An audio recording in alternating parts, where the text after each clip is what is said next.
Hello people, this is Albiedamned and you're watching my Twilight Struggle video. This is my first RTSL game and I played this against Albiedamned. And I am post-recording this because I had problems with the audio when I initially recorded this. So I'm going to post commentary and give you my insight here. I am playing as the Soviet player and we are about as evenly rated as you can be. And I apologize in advance. As you watch the video, there's a lot of me moving the board up and down, and I know that's annoying, but just bear with me. This is my first ever recording, so I'll get better as we go along. Now, as far as my opening hand goes, I have two 4-up cards. Not a lot of events that are bad for me per se. US-Japan's a little annoying. Socialist governments is the obvious headline here, especially holding Europe scoring. So the plan here is to headline socialist governments and then push for an early Euro domination and then score Europe. So let's see what happens. At this point, I'm waiting for him to set up. And he just goes with a normal 4-4-2 setup here, I believe. Nothing special.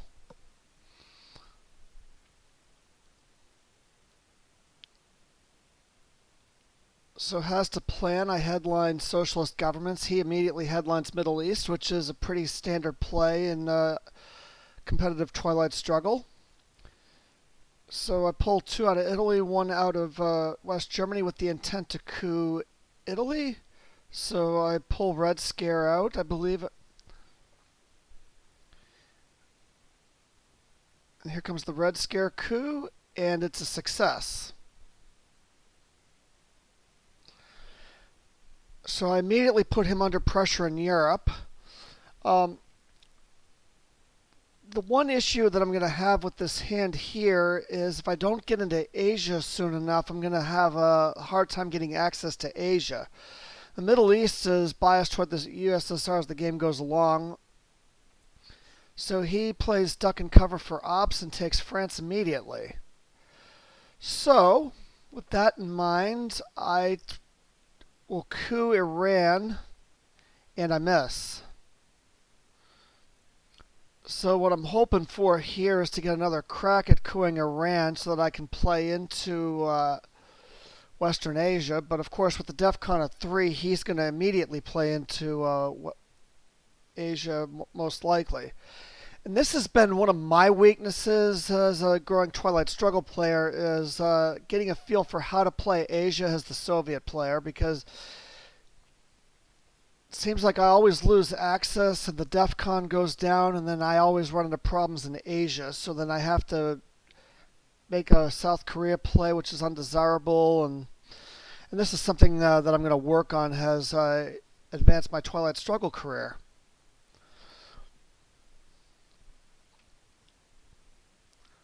So right now I'm just waiting for him to decide. He actually decides to coup with captured Nazi scientists, and he coup Iraq. Now the purpose of that coup was just to lower DEFCON. He was not trying to actually flip Iraq, although if he had rolled good it would have been a bonus.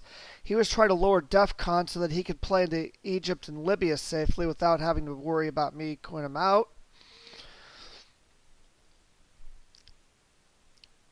But the earlier problem I have still stands.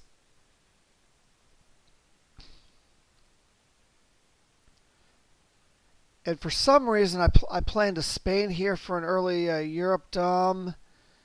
And I should have probably played into Lebanon, but I played into Afghanistan here, worried about access to Pakistan. And the Spain play is to both get domination in Europe and also to guard against brush war in the mid-war there.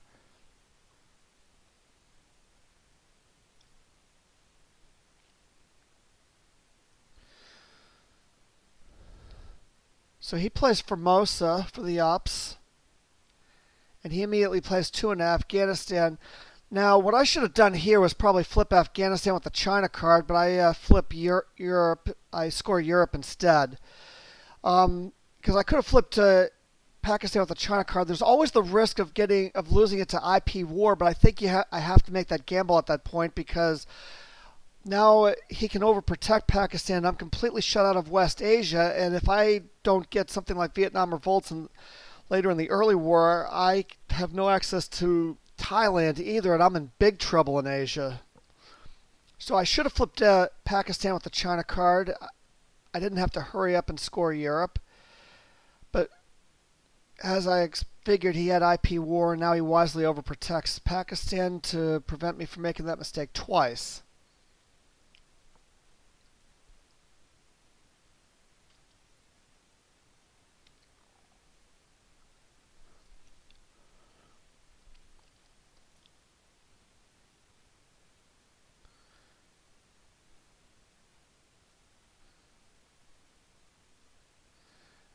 Now I know that I've got to jam South Korea, and I'm trying to decide on the best way to do that. I really didn't want to event US Japan, but Asia's probably a lost cause anyways. So what I'm really hoping for here is that he has Asia and has to score it before he can get Dom. But I probably should have held on to US Japan. I didn't want to play the China card as the Soviet because of both CIA and the fact that it would allow him to get out of decall or destall on turn 2 if he was dealt those cards.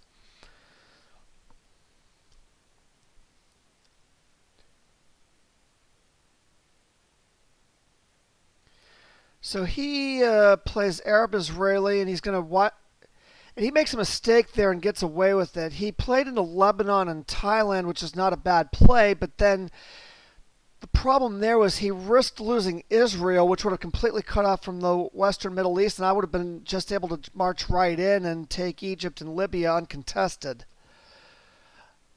And since I had no access to Malaysia, he didn't have to play into Malaysia right away. So then I take Iran to take a country in the Middle East there.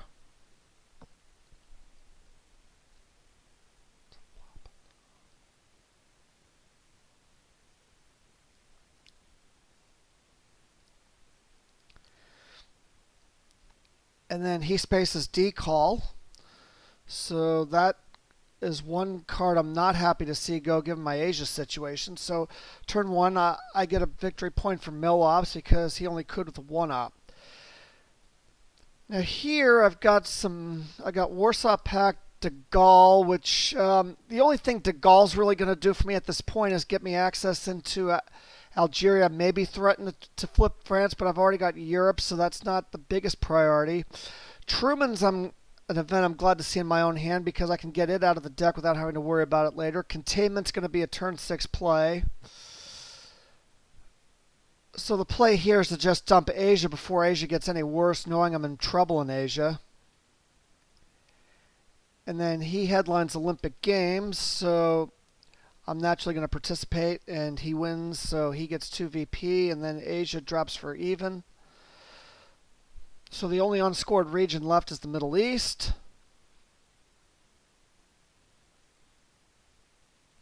So with that in mind, I take a coup at Iran.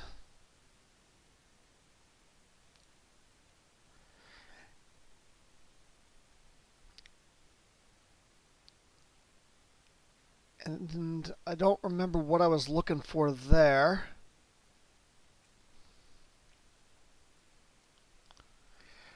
I think I might have been looking for CIA, thinking about a Panama coup there.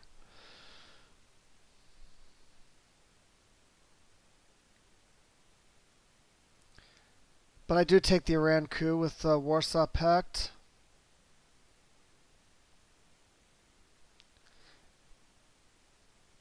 For some reason, I'm hesitant here. I don't know what I'm hesitant about. Probably debating on what to actually do here. Obviously, I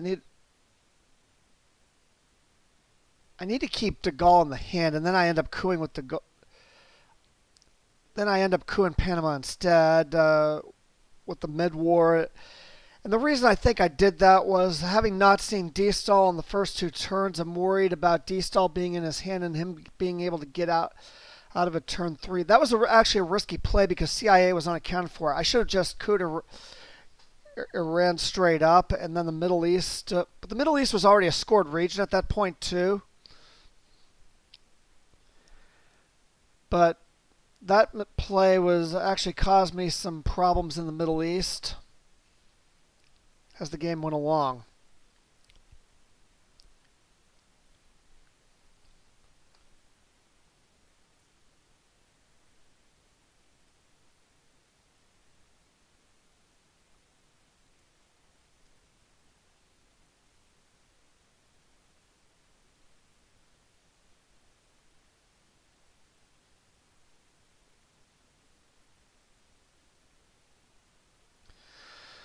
So I'm just waiting for him to decide. And I don't remember what his turn 2 hand was at this point. But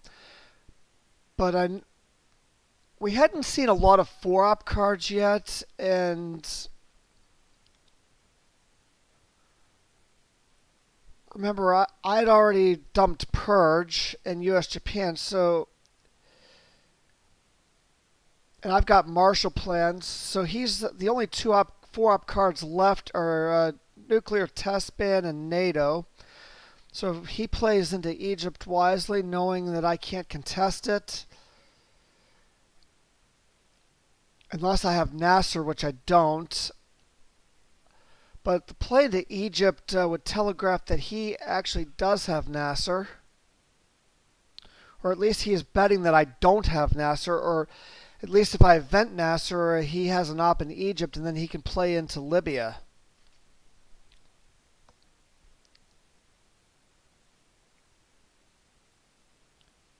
And I'm a little unsure on what to do at this point because access to the Asia remaining Asia battlegrounds is really hurting at this point.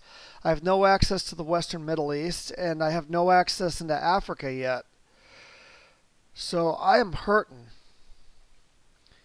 And I eventually do want to event to Gaul just for access into Algeria, not really to take France, but to actually put an op into France and threaten to take Algeria later. So I just decide here to event and repair East European unrest. The reason I event and repair and don't space is because I want to space a Marshall Plan later. Because with the Europe countries still not completely protected, Marshall Plan, especially since I still hold Truman as well.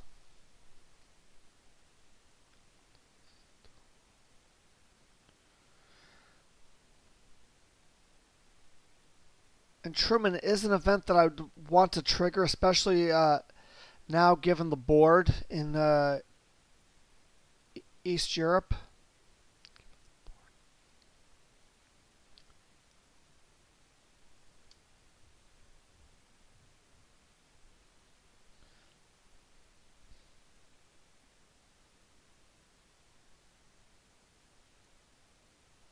So he plays Comic-Con, and he puts 2 into Libya and then into Angola, which is sensible. Since the early war, he's got the early war regions pretty locked down. He's got the Middle East, he's going to get Asia, and I've got Europe. So with Comic-Con, I think about doing this, but then I have second thoughts. I throw 1 into Austria. I eventually changed my mind about throwing the extra op into Finland. I throw 1 into Austria, 1 into Yugoslavia instead eventually. And the idea behind that is when I event Truman, I give him a choice as to whether to take from Austria or Yugoslavia, and I keep access in the area. Just in case something funny in Italy happens later on.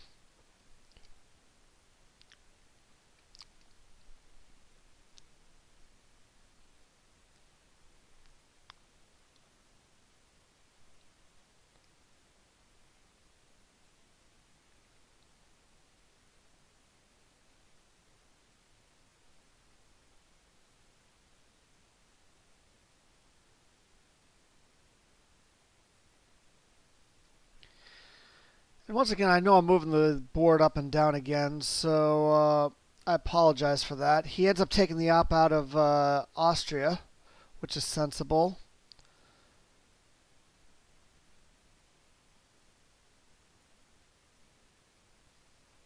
So I take this opportunity.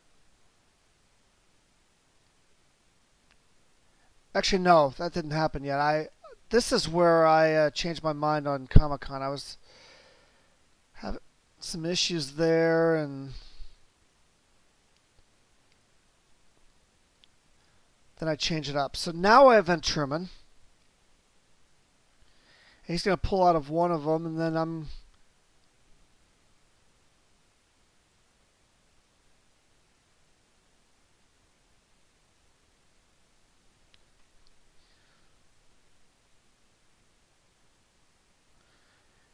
he pulls out of Yugoslavia, which is wise.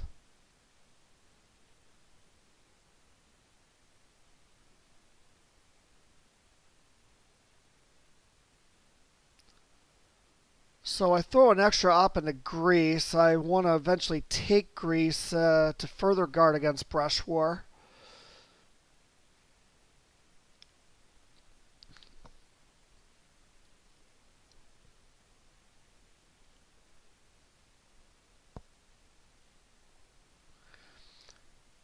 And at this point, I would expect him to just play into Zaire and maybe start taking it over the Asia battlegrounds.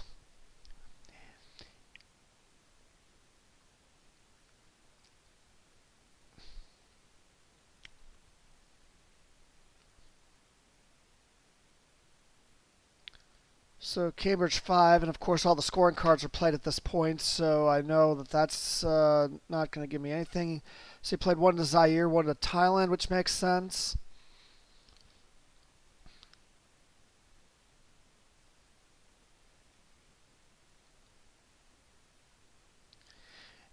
And now I'm really at a loss right now as to what to do here because I don't have access to the mid-war regions yet. Asia's in bad shape, and the Middle East is looking dire since I don't have Nasser. So, thinking about eventing de Gaulle right now, that way I can... Well, eventing de Gaulle right now would do two things. It would force him to react in France, and I would have the adjacency to Algeria. So, if he were to repair France, then I can just take Algeria. I'm really struggling with this again. And I don't know why I'm spending so much time thinking on this. This isn't that difficult to play, really. And for whatever reason, I don't event de Gaulle. I ops de Gaulle the middle with Saudi, hoping to eventually take Saudi Arabia, maybe even up the Middle East that way.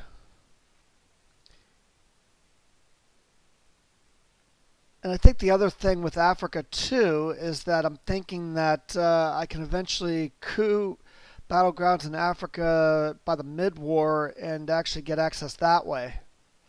I know decall's gone. Maybe I draw D-stall later. We haven't seen it yet.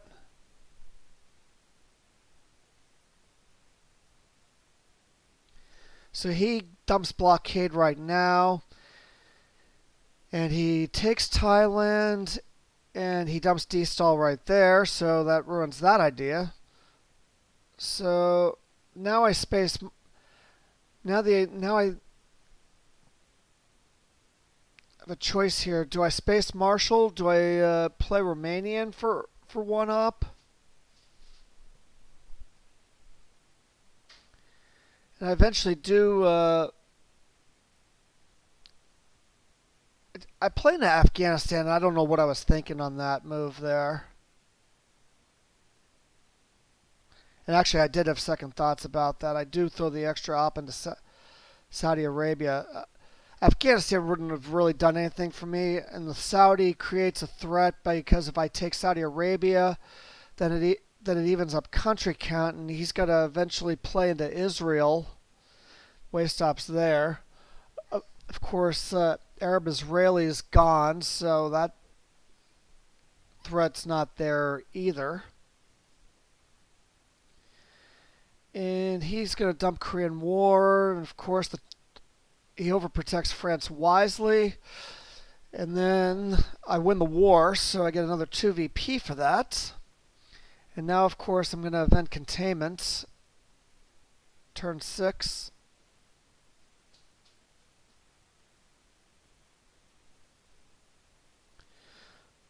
So I take Saudi, take Afghanistan, and then take Greece. Again, I don't remember what Afghanistan did for me other than make an IP war a little more favorable because he prevents him from going into Afghanistan and not only getting adjacency but getting an extra op against IP war. Even though if he takes India, the IP war is going to go into India anyways. So he overprotects Thailand and then threatens to take Nigeria. And also threw one into India. I think Thailand was a little overkill there. But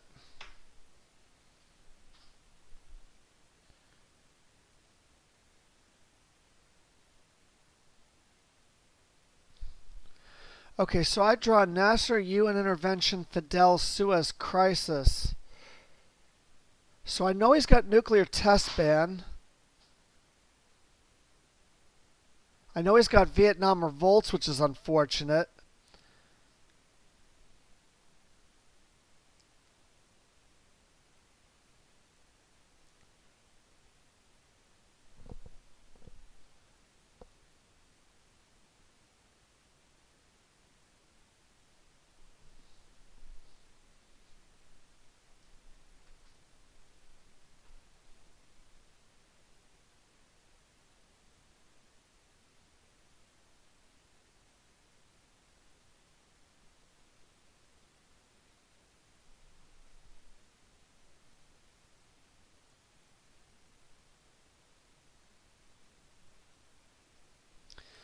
So now the question is, what do I headline here?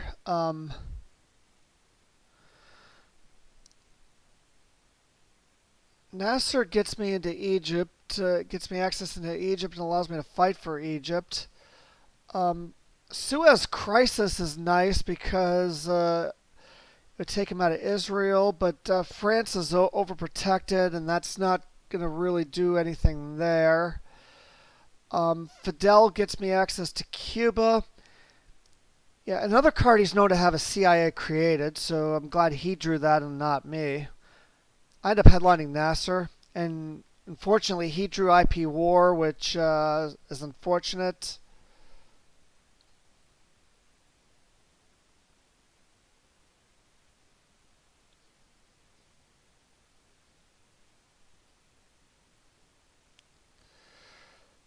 So with Egypt taking, with Nasser going into Egypt,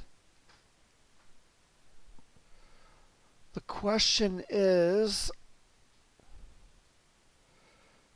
do I coup Egypt or do I take a shot at Libya and force him to use and try to force him to use a 3-op card to flip Egypt back? And would he do so knowing Sadat's going to come out in the mid-war?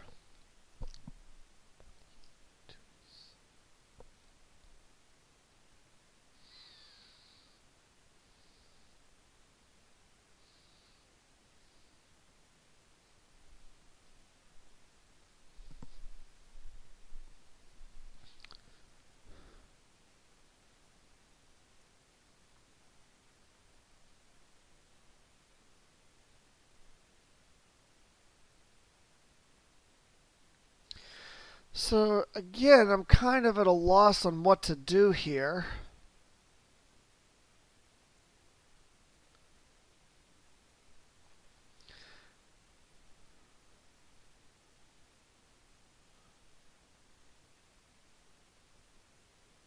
So for some reason I just take Egypt outright here, and I don't remember again what I was thinking.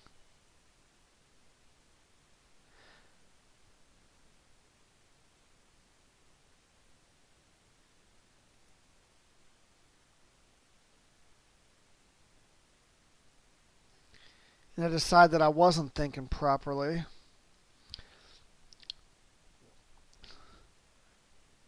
Because another thought I was having is if I event duck and cover, I don't even have to worry about the coup, and I can just take Egypt outright that way and give up the VP. And eventually I do neither of those things. I pull out Suez and op Suez, and I'm not sure that was the best play. But I do flip the Middle East. So good shape in the Middle East, good shape in Europe. And if you notice, I put the last op into Morocco to get access, to try to get backdoor access into Algeria, knowing that I don't have access to France.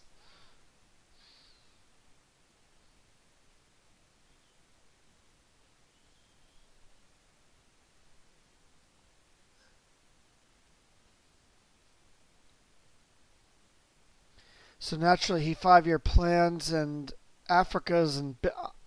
I'm in big trouble in Africa all of a sudden. Big trouble.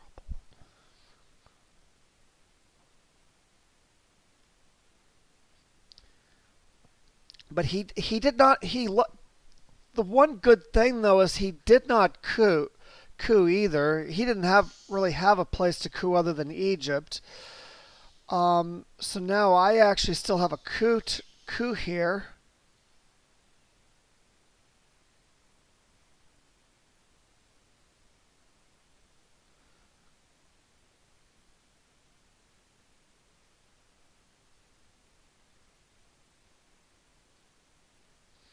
And then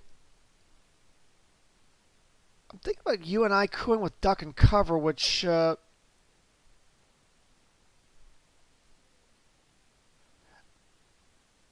probably better off cooing with Marshall, but I end up cooing with defectors instead, which is probably the better play because I'm going to you and I Marshall plan for ops and space duck and cover later.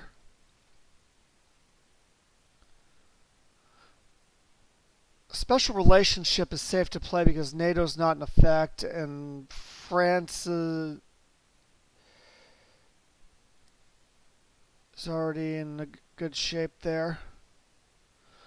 The only problem with special relationship though is I triggered NORAD on turn 1, so if I do, by triggering special relationship, it gives him an op into Canada, and then he only has to spend 1 op into Canada to trigger NORAD.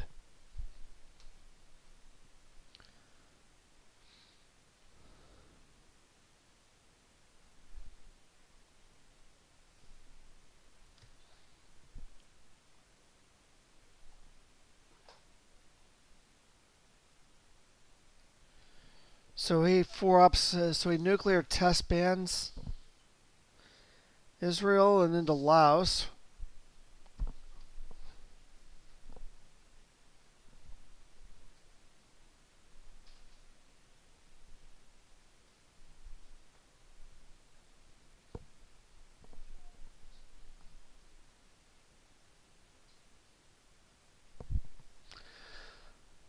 Okay. So I'm thinking about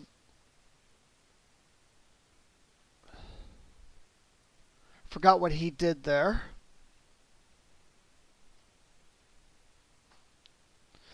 So the things I'm thinking about, do I event Fidel now? Do I space duck and cover?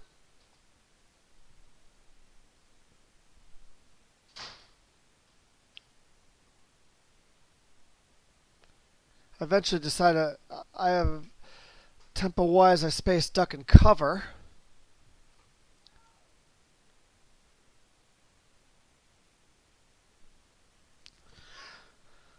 So with the defector's coup, I do have presence in Africa, and I can eventually make noise there later. He spaces Vietnam revolts, of course, so that's unfortunate.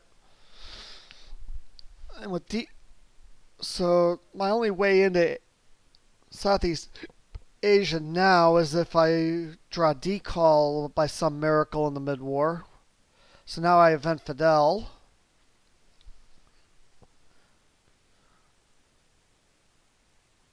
gain a foothold in Central America.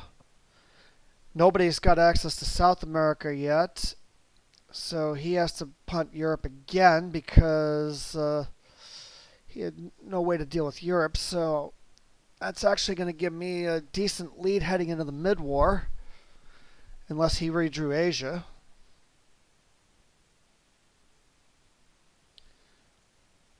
So IU and I marshal.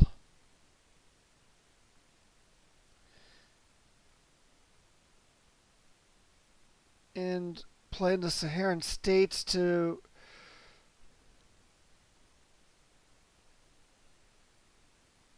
and Ivory Coast to preserve access in case Nigeria is flipped, although Nigeria is sufficiently overprotected, so I probably just gave him coup targets, but he already had a coup target in Morocco if he wanted to get mill ops, and I think he already got mill ops for the war anyways, so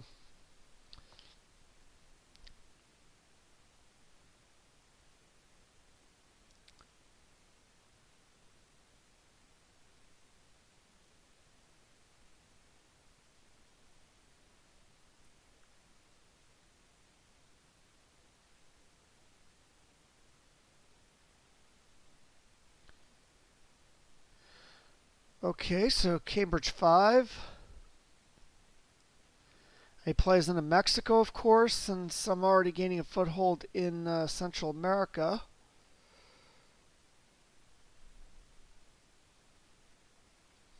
So now I event special. He's going to obviously throw the op into Canada with NORAD in effect.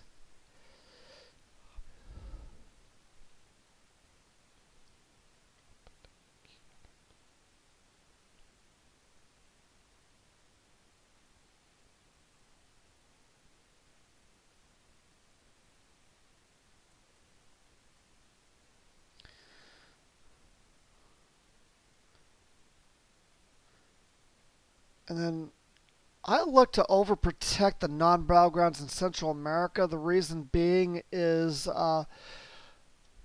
makes it a little harder to coup, and the reason I have those there is to protect against the real line of Cuba later.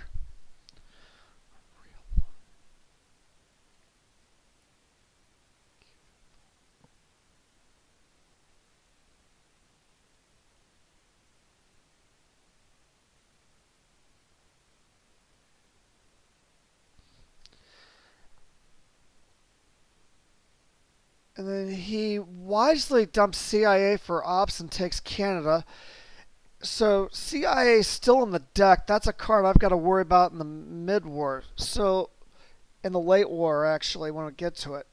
So I've got socialist governments, which is a kind of a meaningless event at this point. Arms race, omit, Olympic Games, JP2, SALT, NATO, Panama Canal, and ABM Treaty. ABM Treaty is nice.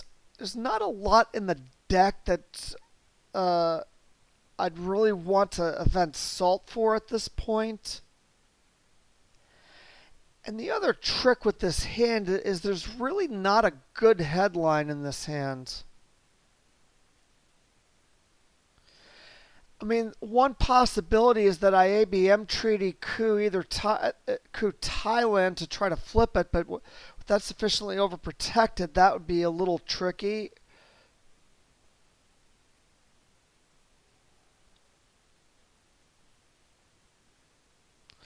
So I'm just looking at the discard pile to see what I might want to pull back with SALT negotiations, but I really have nothing that SALT would really... nothing in the discard pile would interest me to event SALT at this point, so it's one of those things that I might keep around. I end up headlining ABM. He of course headlines Junta. And the thing is, ABM goes off before Junta. So now I have a decision to make. Do I keep the DEFCON at 4, knowing that if he Junta coups, I would get the last coup?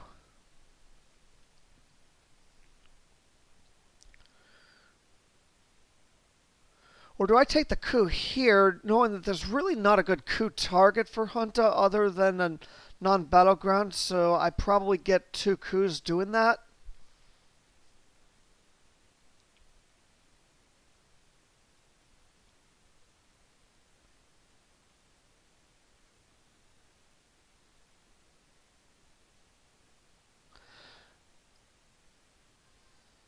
I consider Algeria initially, but since I've already got access, I end up cooing Zaire. I roll a 5. The one danger with Zaire, though, is even though I win the coup on Zaire, it's already set up for an immediate real line. And what that means is I'm going to have to coup Angola and meet. So, and now I got a choice. Do I coup Angola and risk being realigned out of Zaire? Or do I coup Venezuela to get us to establish something in South America? And actually, he coup. Both of us cooed, so the DEFCON actually is a 2, so I can't coup back. Never mind. But I can event arms race now because the junta coup did not give him mill ops.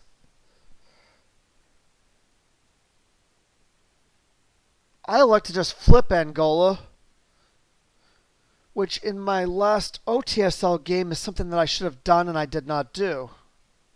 And I'll have that game up later on once I re-record the audio, because as I was filming that video, the sound from the game completely drowned out my voice, so I'm going to re-record the audio post-commentary on that too and upload that. That was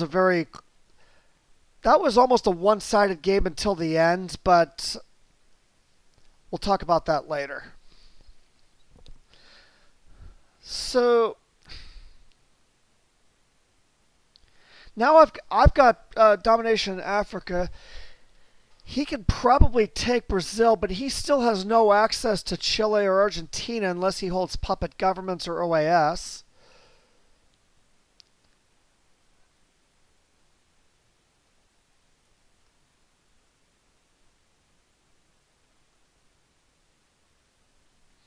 Which means if he makes a play into a non-battleground South America, I'm going to probably want a coup.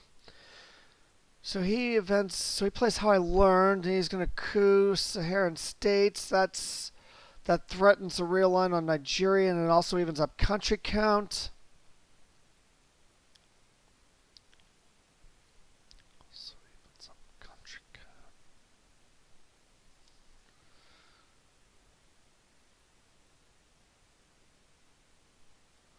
So I counter coup Cameroon, and I rolled a 1.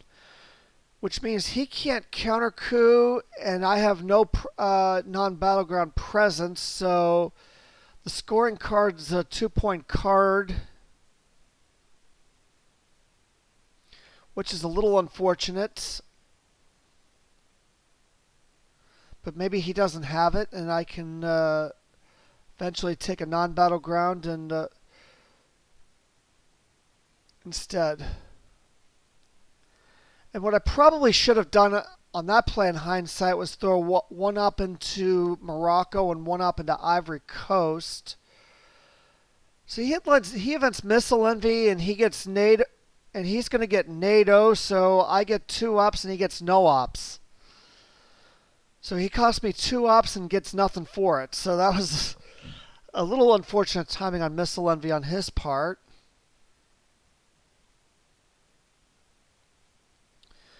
So now I get the non-battleground crew in Saharan states, and I flip it, so I once again have domination in Africa.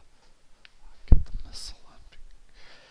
And that telegraphs to me that he doesn't hold Africa, because he would have scored it there rather than play missile envy.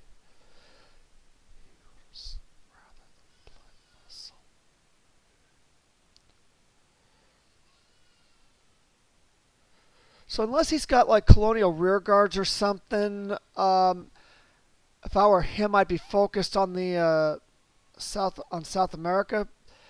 But he's gonna give me 1 VP for cultural, and he flips Angola back. Okay.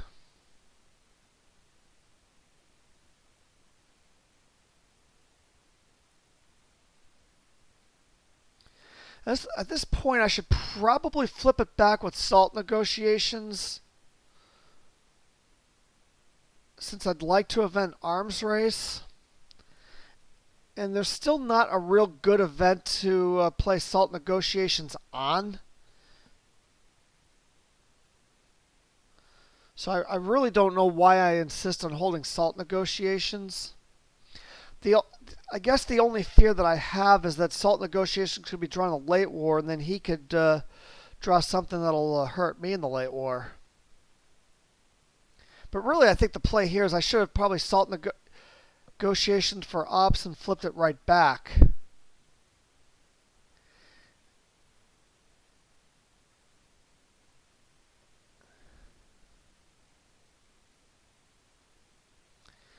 And instead, I'm trying to figure out what to do here.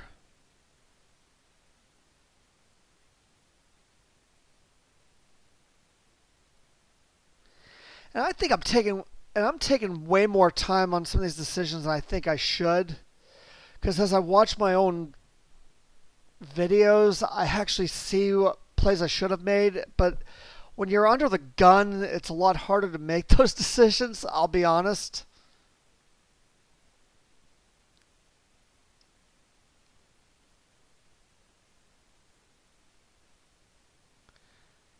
And I really don't know what I'm thinking about doing here.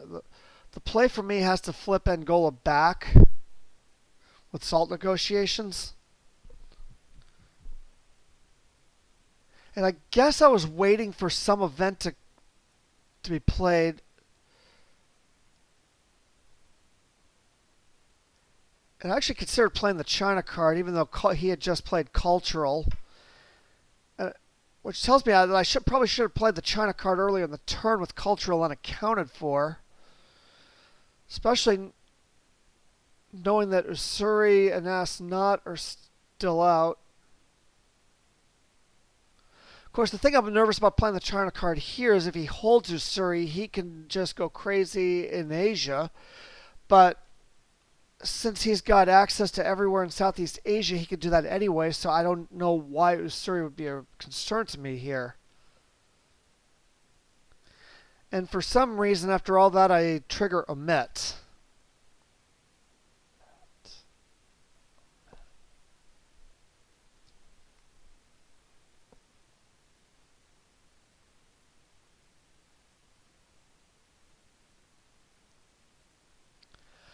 I guess maybe the thinking with Angola was that I didn't want to commit to an ops war in Africa, which I was certainly going to lose because I had a one op. JP2 is a card that I want to space, and then the China card. And Arms Race is really a card that I want to event here.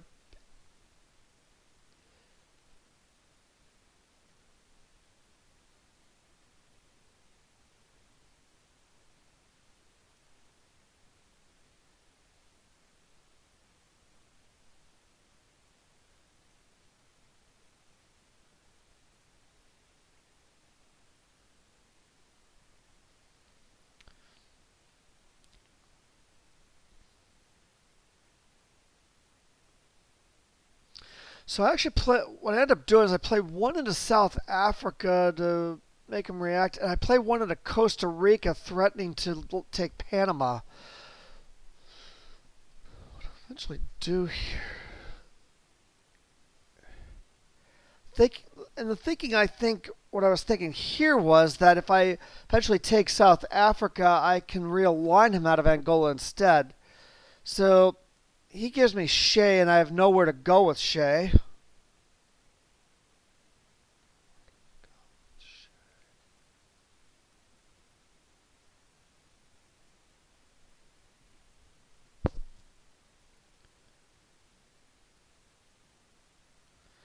And so he wises up to that, overprotects Angola, and throws two into Botswana, to realizing what I was about to do there.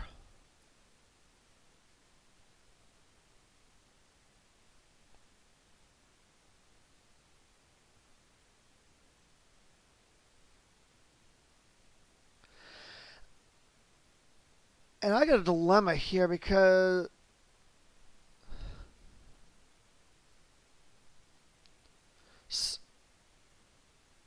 so I eventually want to take Panama, but he doesn't have access, so I don't have to rush into Panama right away, even though I'm holding Panama Canal.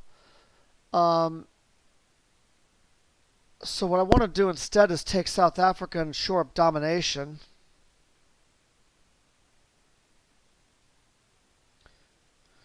So I eventually play. So I play the China card. And I actually take Panama and put 2 into South Africa. And hindsight 2020, I should have probably just taken South Africa straight up, knowing that with the Panama situation the way it is.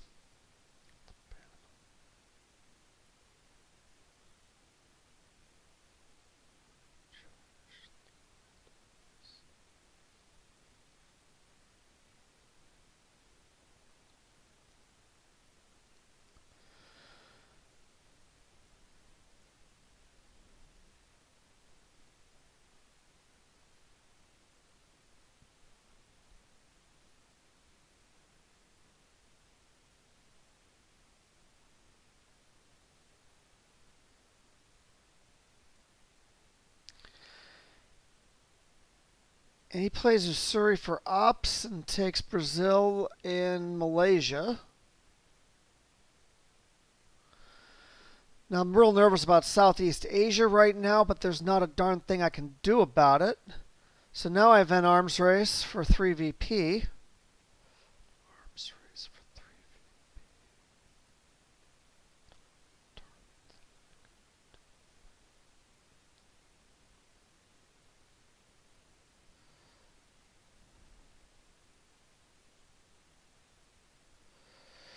And here's the interesting part. We're almost at the end of turn 4, and Europe is the only unscored region. Every other region on the board is still unscored at this point.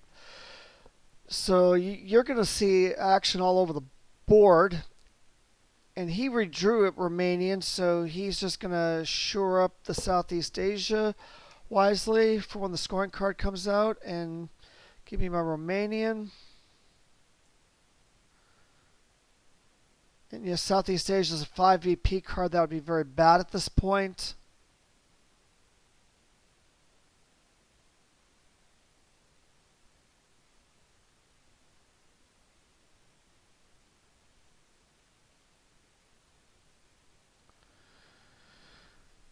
And I'm not exactly sure what I was thinking about eventing Salt for. There was really nothing overly attractive in the discard pile other than ABM Treaty.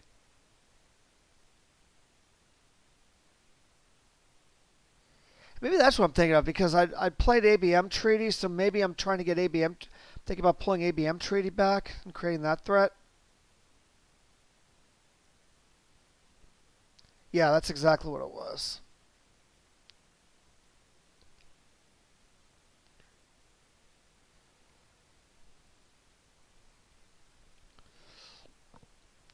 So now it's just a matter of seeing what he does. And now, unless he coups, the DEFCON goes to 5, and then I've got threats all over the place. I can actually make some sort of play in Asia.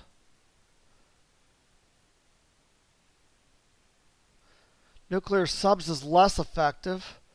So he opts his Camp David and plays into Uruguay. And I get the 2 VP for mill ops.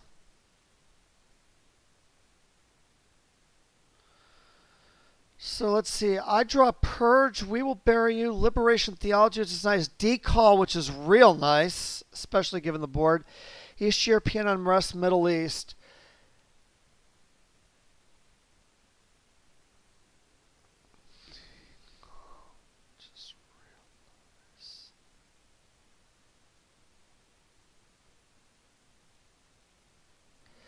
I think I end up headlining, looks like I headline We Will Bury You. And he headlines Grain Sales.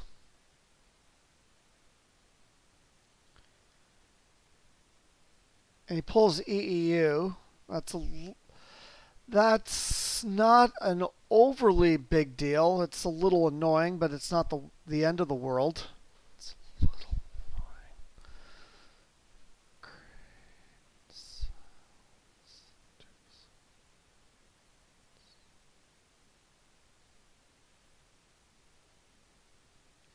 A Coos Panama and misses. So now I have a decision to make. Do I ABM coup into Asia knowing that I've got decall? And obviously the answer is no. I elect to go into Libya because have it holding Middle East scoring. And now NORAD is in effect, so he actually gets to throw an op somewhere.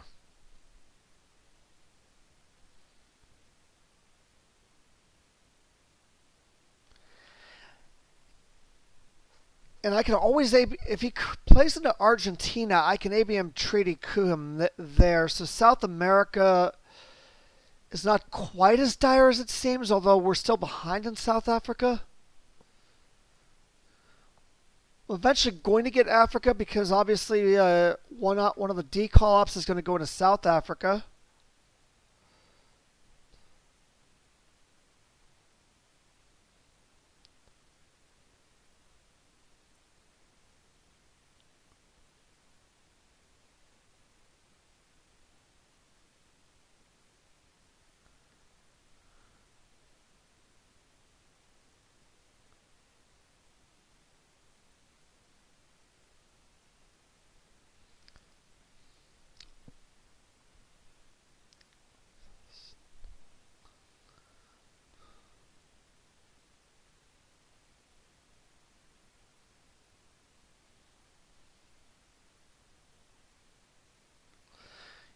You look at the board right now. I believe OPEC is a 4-point card at this point if it gets evented. Now I have Central America Dom as well, which I believe is 5 VP given that I have adjacency in Cuba. So depending on how these terms go, if the scoring cards fall the right way, I can actually end this in the early war. I'm sorry, the mid-war.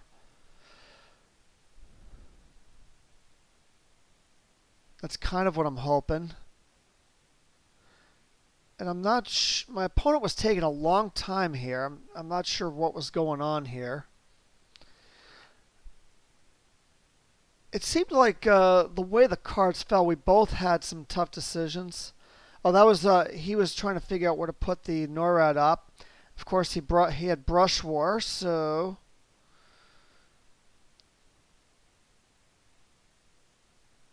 and he hits Libya, which was so unfortunate because Middle East would have ended the game there if I'd been able to trigger it.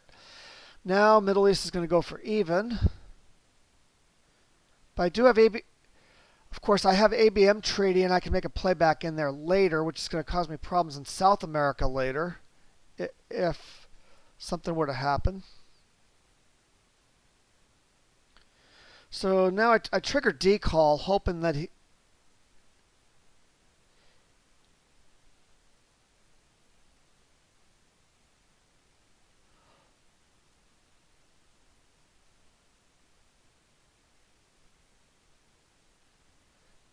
And then I just create a couple minor threats in Southeast Asia, hoping that he doesn't... Hoping that if he's got the scoring card, he won't play it right away. So I could try to buy a little time here.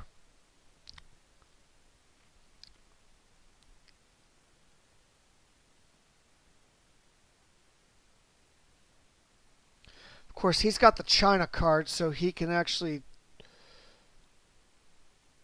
pretty much take over all of Southeast Asia at this point. There's not a thing I can really do about it. And right on cue. That's exactly what he does.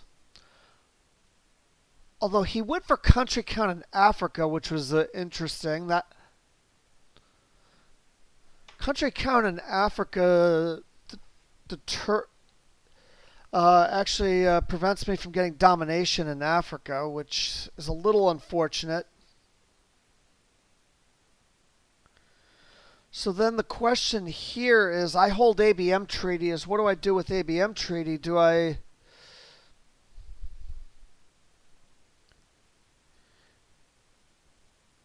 think the play here should have still been to ABM treaty coup one of the Middle East countries and try to get Dom.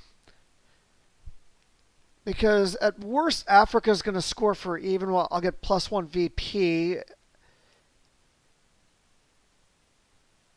And if I do ABM treaty in Africa country, he'll just expand further and and play the country count game. So I think the play here that I should have made was an ABM treaty coup somewhere in the Middle East. And you see here I'm counting countries in Africa right now.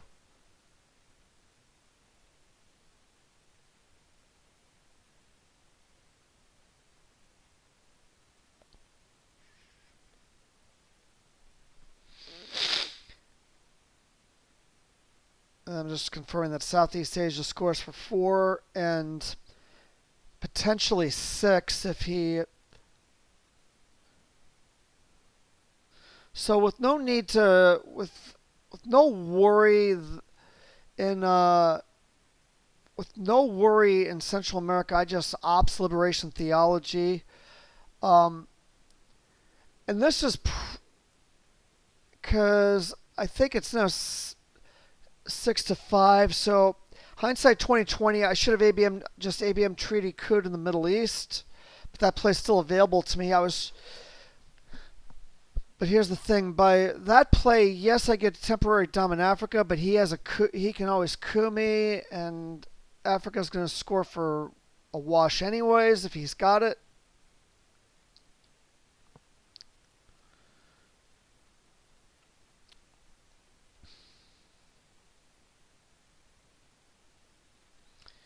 And he's going to give me De Gaulle, which is kind of water under the bridge at this point. And he just actually, rather than coup, he just takes some more battlegrounds. So I know he's got Africa.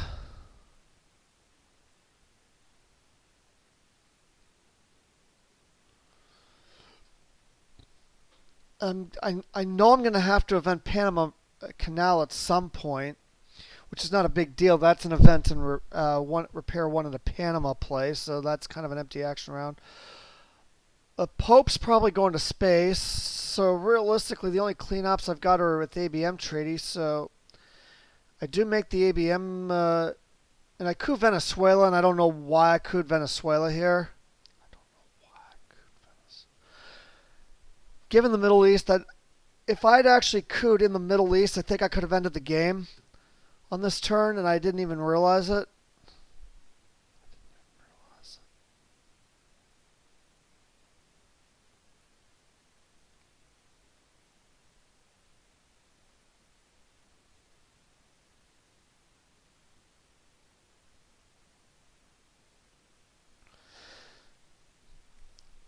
And to add insult to injury, I win the coup, but I don't get any ops in Venezuela. So that being said, I'm going to need to draw a D-stall at some point, which is still on the deck, or El Ende just to get access into South America at this point, or an AR-1 coup of Brazil.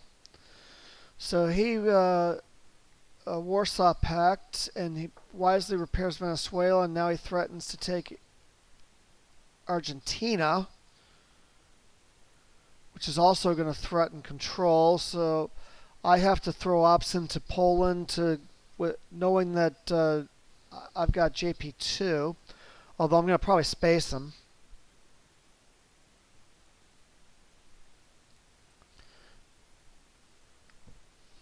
Yes.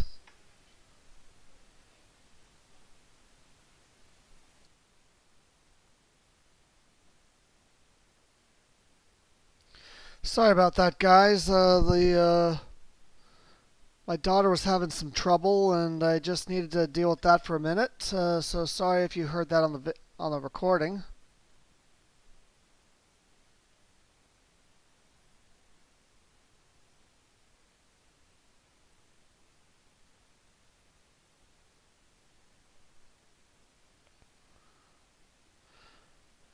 So I did event JP2 and was able to coup. I think it was Zimbabwe I could.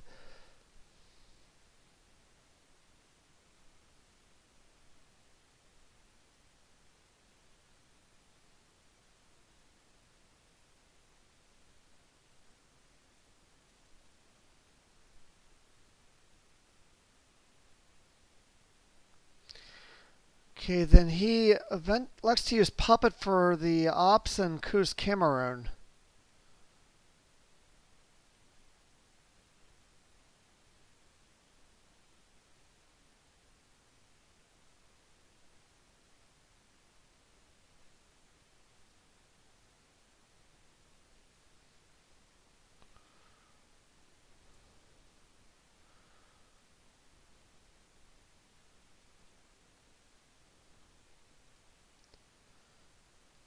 So now I event and repair Panama Canal.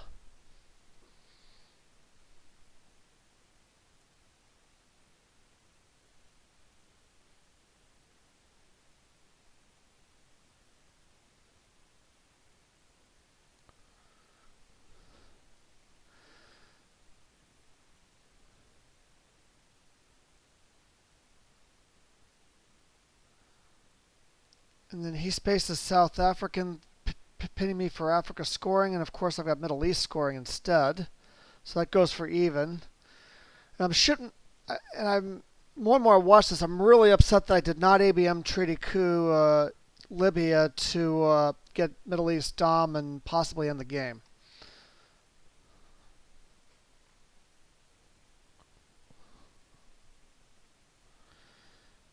And he events OAS, so that's going to go into South America. Actually, he broke Panama. That's wise. Now, turn 6, this is a terrible hand. As you can see, I've drawn 4 scoring cards. So this is going to be trouble to deal with.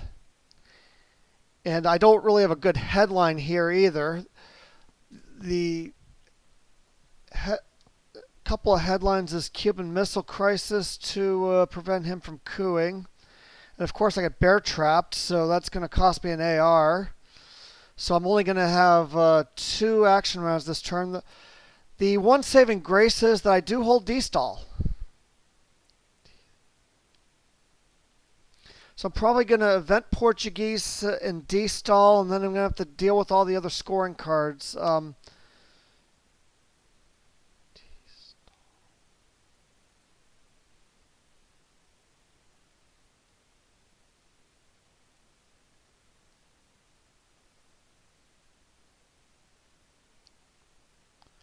And of course, Central's even, Africa's even, and I'm behind in Asia, and I'm behind in South America. So this game's about to really swing the other way here. This is going to be a huge momentum swing this turn.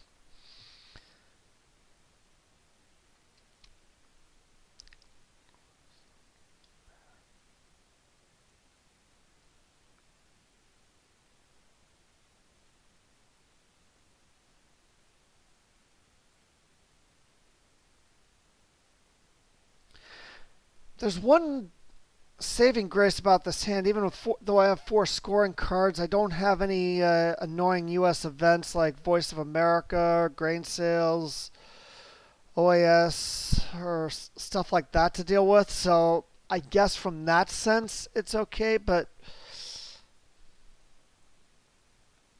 I'm looking at most 6 or 7 clean ops on two ARs this turn.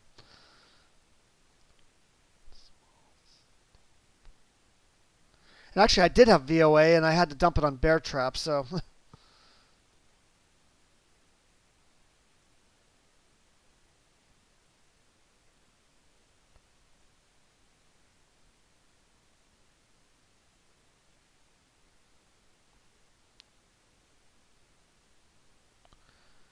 And I event Portuguese Empire to take Dom back of Africa, knowing that I have to score Dom with everything else in my hand.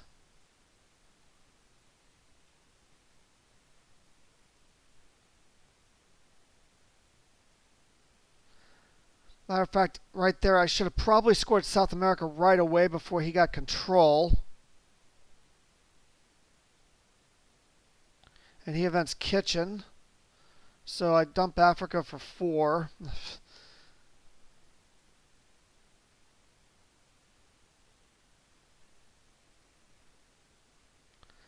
And he events CNS, which was still on the deck. So now I event D-stall.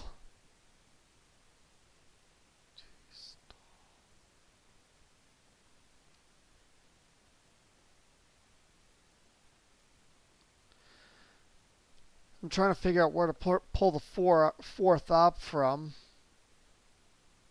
I think I eventually pull it out of Morocco since I have no need for the Algeria thing anymore. So then I put 2 into Panama to overprotect it. One into Chile.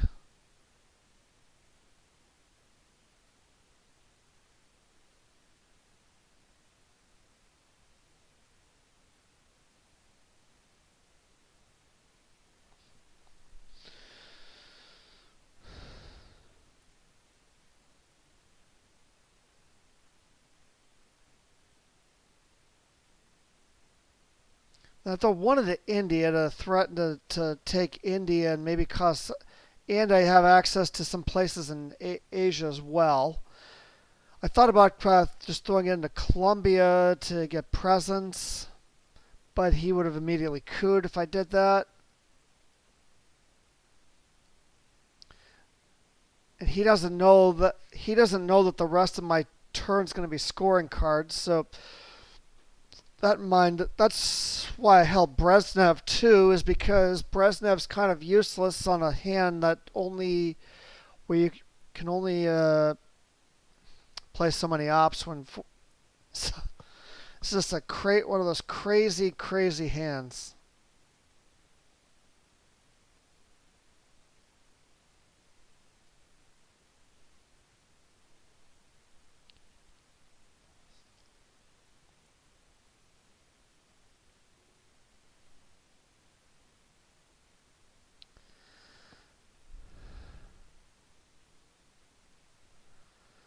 So I know I'm going to get Central America Dom, but it's only going to be a 4-point Dom, and that gets me to 18.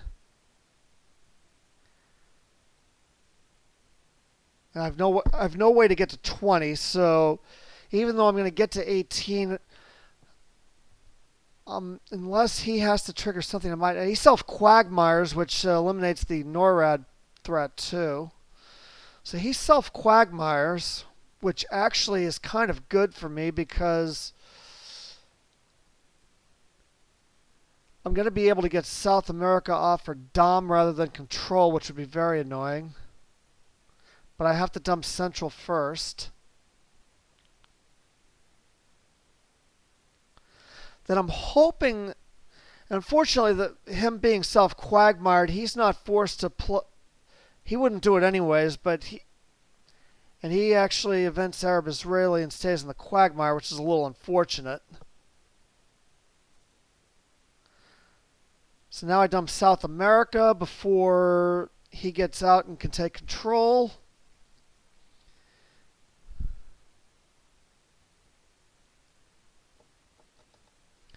And he gets out with Muslim Revolution, which is a little unfortunate.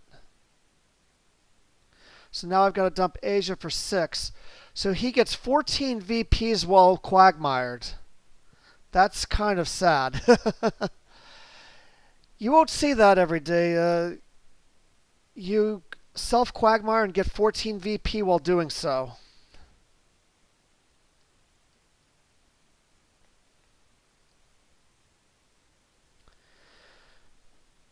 Now, with all those being played, the only unscored region is Southeast Asia, and that's a problem because right now he gets it for 5 VP. So I'm eventually going to have to try to play the Burma just to kind of mitigate that, make it a 3 VP score instead.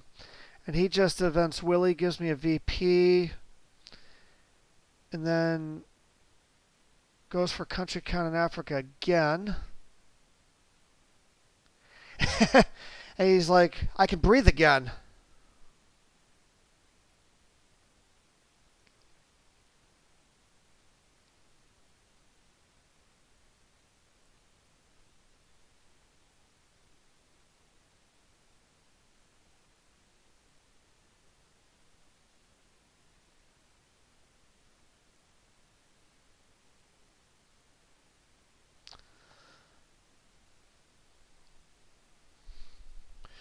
So looking at the turn 7 hand, we know he's got Lone Gunman. Unfortunately, we also know he's got Ass Not, so he's going to be able to get rid of Lone Gunman.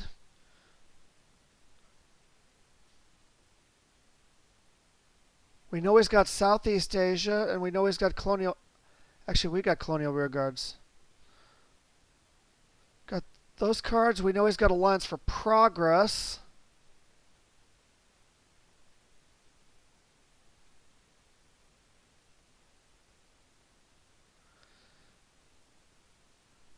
So I headline Brezhnev. I've got the only 4-up card I got is Flower Power, so I'm going to have a heavy ops hand here. Of course, he headlines Alliance. That gives him 4 VP, and all of a sudden, I was 2 VP away from winning, and now, just like that, it goes to 1 VP in my favor, and the board is looking more and more blue all the time, and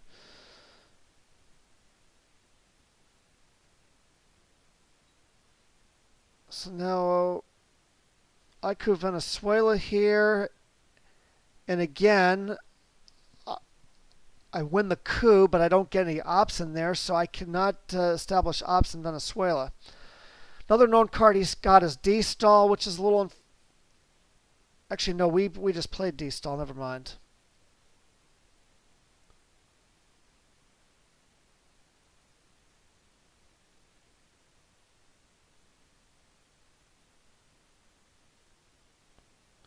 In any event, we know he's got Astronaut and Lone Gunman, so we know he's going to event Astronaut at some point to get rid of Lone Gunman.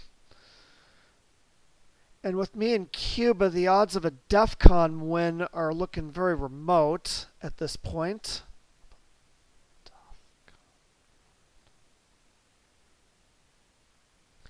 And he wisely plays black into Venezuela.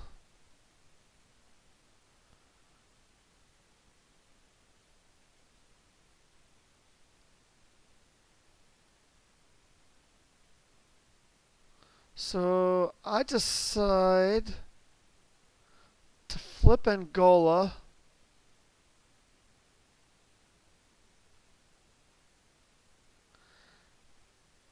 And then throw one into Chile, knowing that I'm going to probably event Allende later in the turn.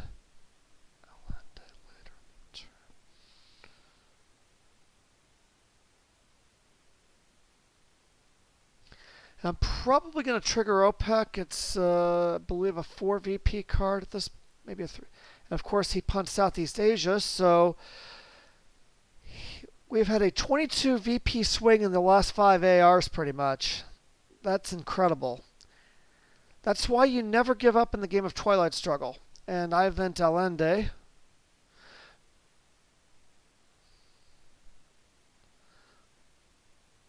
And I can space the dot later on.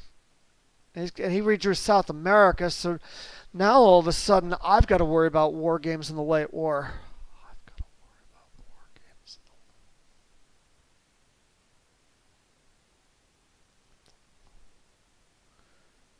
So this game has completely flipped in 2 turns.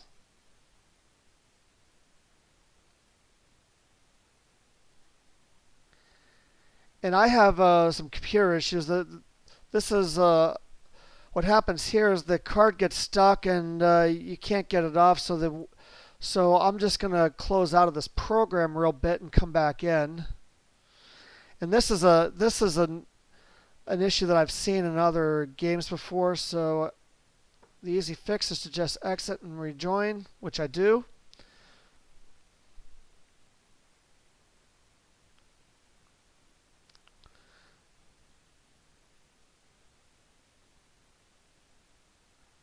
Now I'm just reminding myself, well, which cards actually, which countries actually score on OPEC.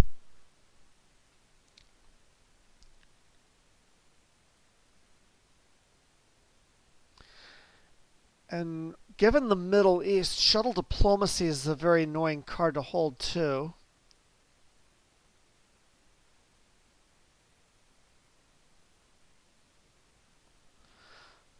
Sadat's a very annoying card to hold, although Sadat is spaceable since I do have Brezhnev headlined. So anything's spaceable. So I do event OPEC. I'm at least trying to keep the game within War Games territory, so I know I've got to do that.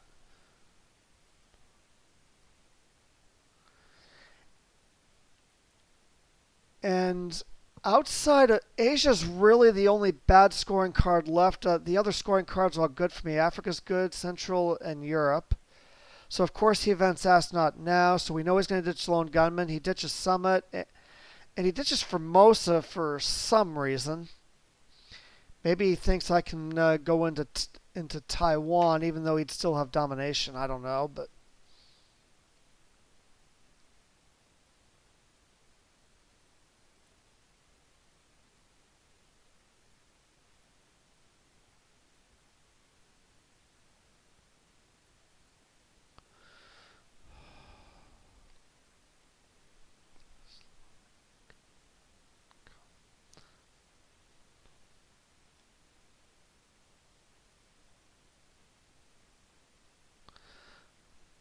so I play the China card here, and thinking about overprotecting Angola here, just to shore up Africa.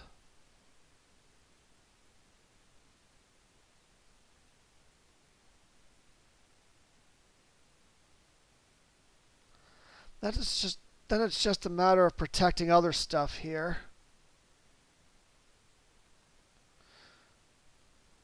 Debating what else to do because colonial's annoying, but given that everything in Africa is overprotected, colonial's not the worst thing in the world at this point. And Asia's pretty much a lost cause at this point.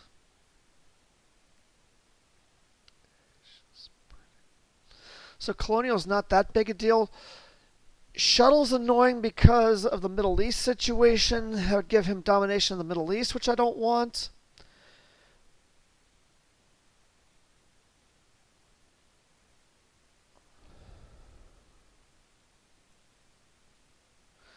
So instead of playing the China card, I elect a space shuttle right here. And of course I miss. Roscosmos really didn't work well for me this game. So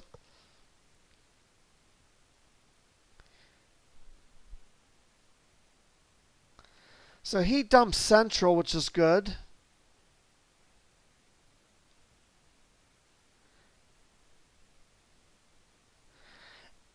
And yeah, this game was filmed during the events in Ukraine, so that's what I was referring to in the chat there.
Pioneer.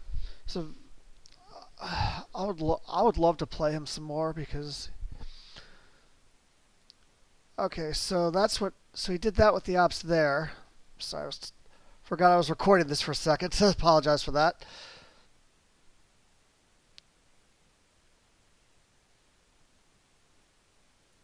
So I played the China card and shored up a few things.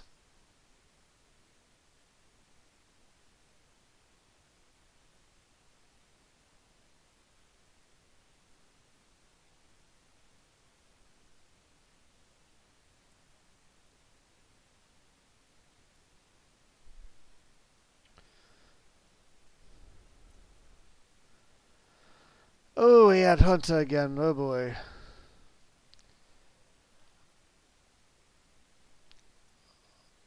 And he goes for the real line in Chile. So now I've got to address that. And unfortunately, I got to give him nuclear subs here. So he's going to be able to. So even though I'm going to repair, he's just going to be able to coup.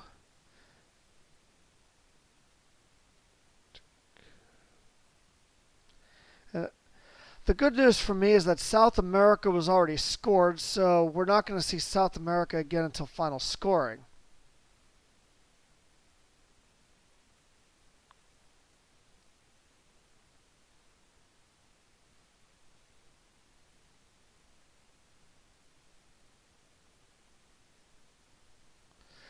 And how I learned. And he rolls a 1 on Nigeria. So we come to the late war now. He's up by 2. The board is in a position where the late war could go either way. It's a pretty even game to this point.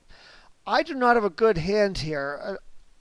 First of all, I've drawn Star Wars, which is completely uneventable, but I'm glad I drew it because that's going to space right away. IP War is nice. So IP War is going to help me in Asia. Socialist government's really not an event. Brush War is a nice thing to draw. I still got CRG, which is a little annoying.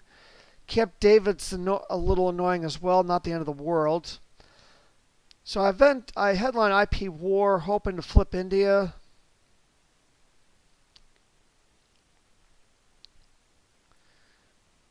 Just maybe I can salvage something in Asia in the late war.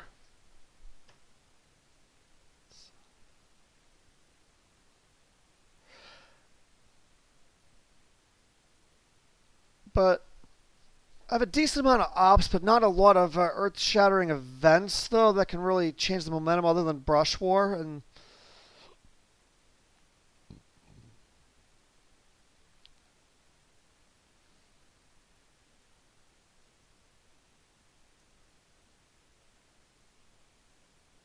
I apologize for mumbling a little bit during turn 7.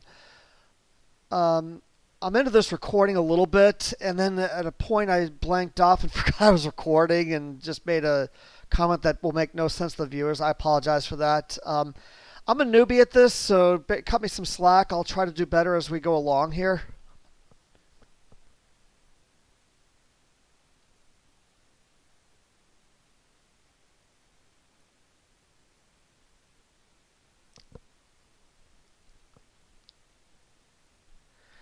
And he took a long time to decide on a headline here.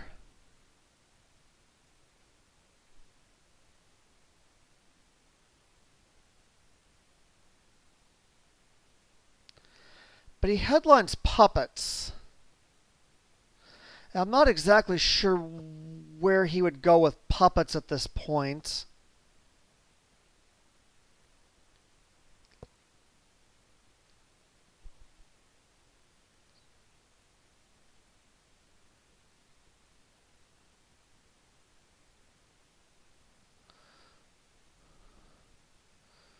Okay, Turkey makes sense. Burma makes sense. I don't quite get the Dominican Republic. So then I missed the war. So Asia's still a big problem for me.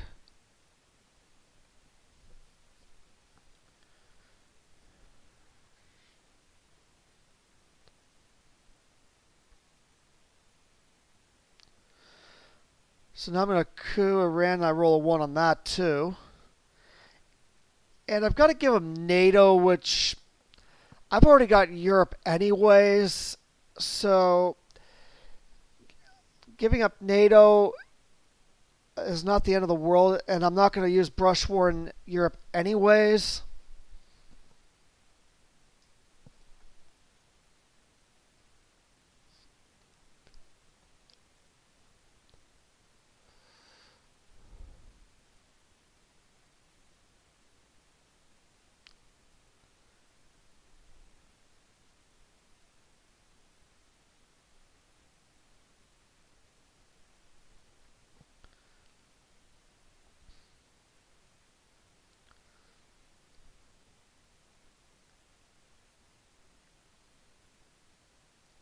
So at this point, I'm good in Europe, good in Central America, good in Africa, good in the Middle East.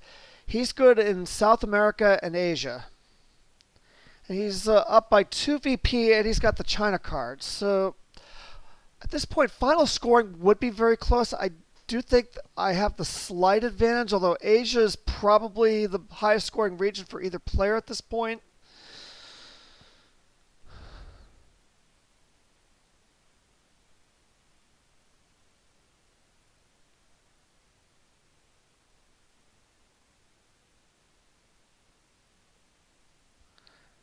He has 5-year plans, so I won't be able to ditch Asia if I draw it. So he played back into Iran and grew his country count in Africa, although it didn't really do anything to shift the balance of power in Africa.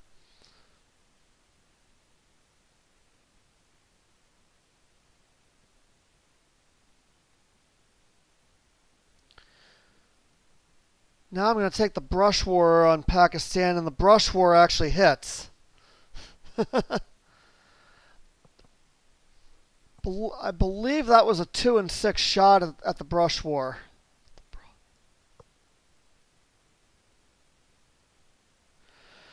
So Asia's a little improved, but Asia's still not in great shape.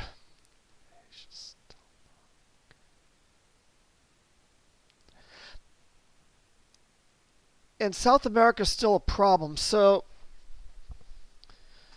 the advantage still is slightly with the U.S. player at this point because a lot of the events left in the deck favor the U.S. player.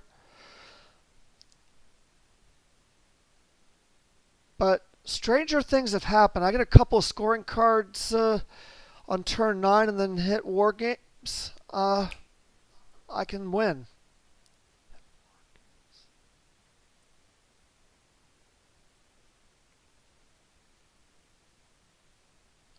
Looking at my hand, I obviously want to space Star Wars. I'm probably going to have to bite the bullet on Colonial, bite the bullet on Camp David. And then think I want to event arms race again. And so really I've only got 3 clean ops on this hand, which with Socialist.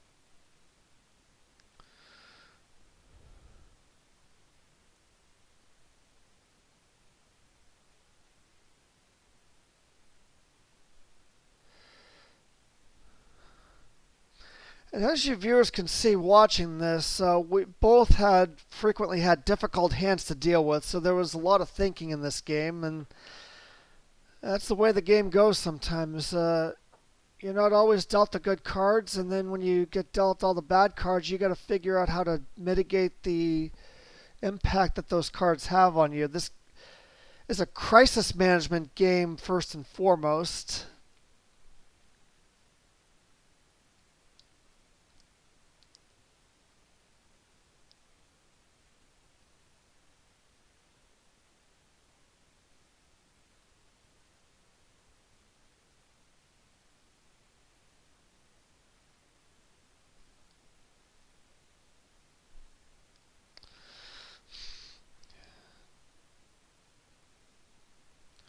So he had a nuclear test ban. So he was going for country count in Africa again. He knows he's not going to get Dom, but he's going to go for country count, which is okay. Then he, I believe, played back into Mexico. So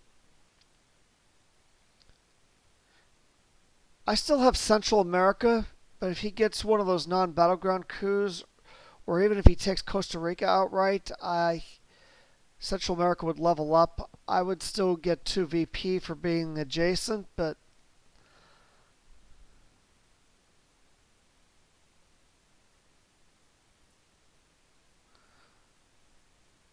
I probably should have mitigated against that threat here, now that I look at the board.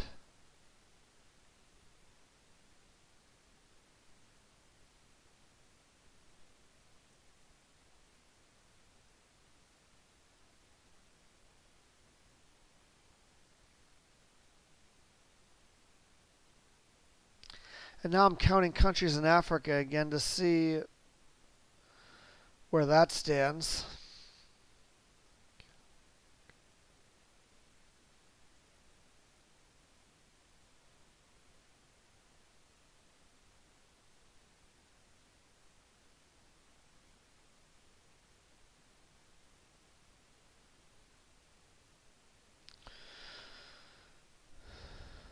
Still a little debate what to do here.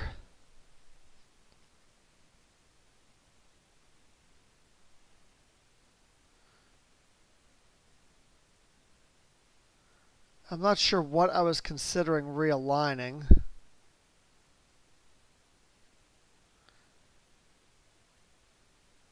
So I just event arms race there to flip the VP counter back in my favor. And what I was guarding against there is if South America did score, if my math was correct, I think South America would still leave me out of War Games territory.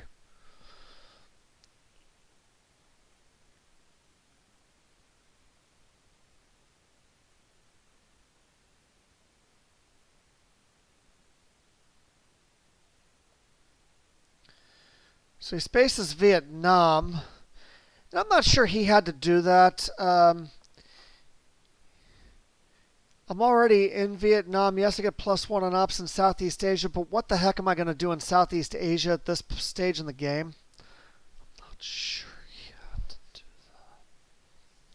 What the heck am I going to do in Southeast stage?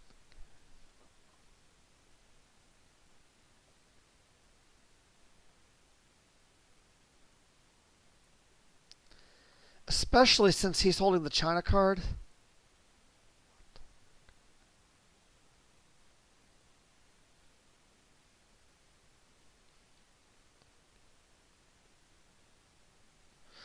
The saving grace for me was that he did not hit the space race, and if he had hit the space race, he would have been able to headline peak. So he plays the China card. And now I've got to repair that because that's a problem. And I also overprotect North Korea to guard against and South Korea to guard against the late jab of the Koreas, which is a common play in the late war in Asia.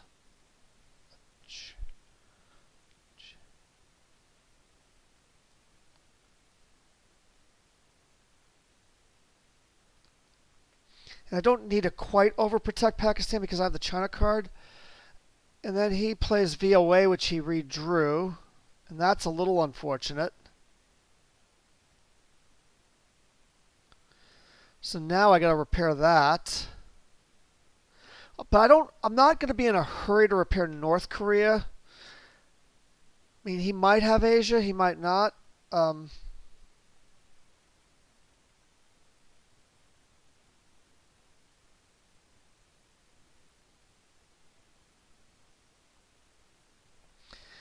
I know I got to repair. It's just a matter of playing the right card.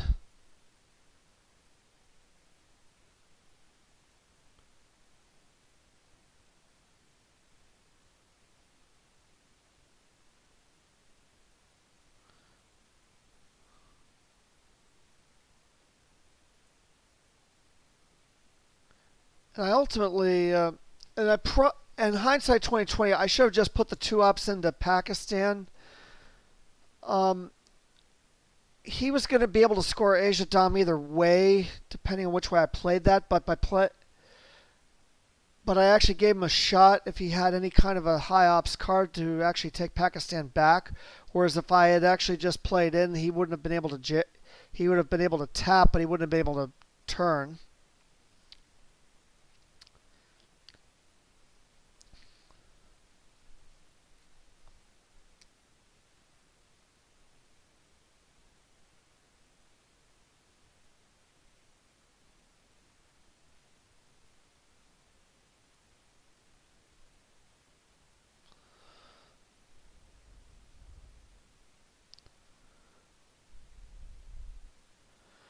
Now it's just a matter of what he wants to do with CRG.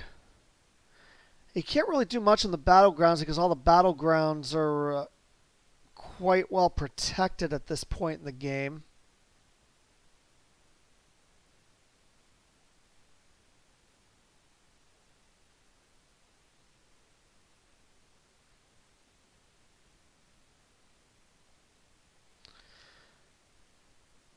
But he does throw ops there and threatens to break. And he has to play war games for ops, so that's not even an issue anymore. So with that out of the way, the play here is to event and repair Camp David.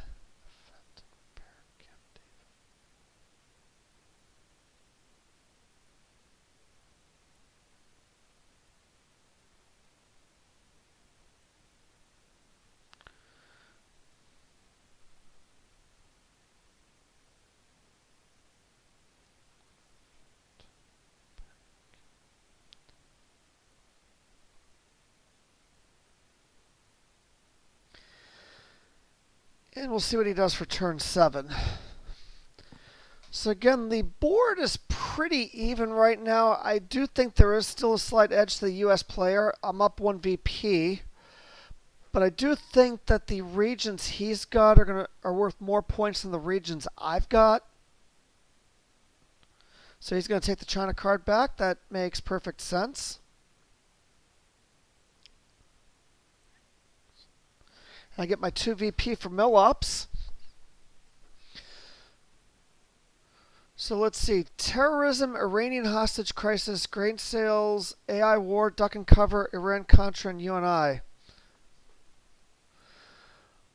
The obvious headline here is Iranian hostage crisis because it'll both flip Iran, give me Middle East domination, but it'll also allow me to play terrorism, which maybe I can pull 2 cards and force him into an unfavorable play. But more importantly, it'll probably force him to play the China card. So he headlines tear down this wall.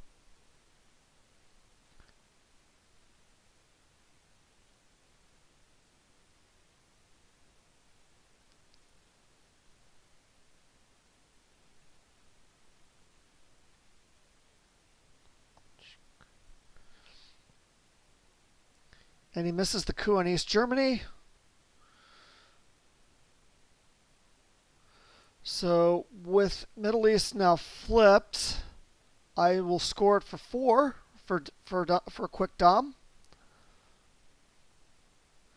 Planning to event terrorism on my very next turn, AR. I'm probably going to UNI duck and cover and space grain sales. The only annoying event that I really can't do anything about this turn is Sadat.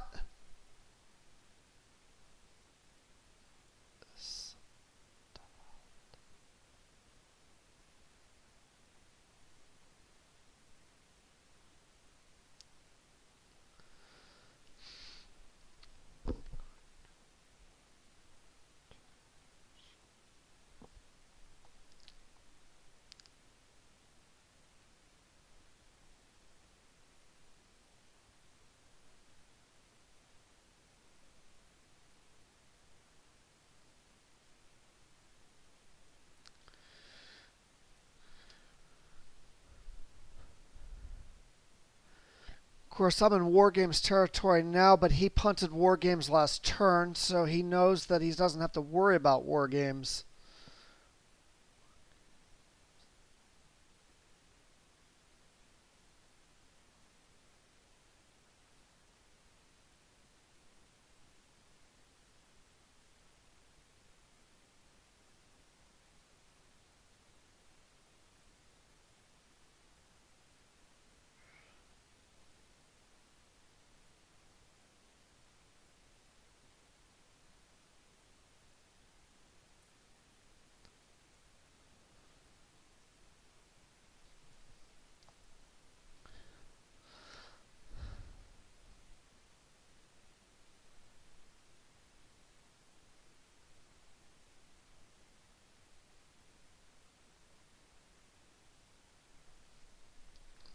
Like I said, some of the hands here were really challenging on both side. So there was a lot of time spent on decisions in this game.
And he's taking a while to decide what to play here, which is understandable.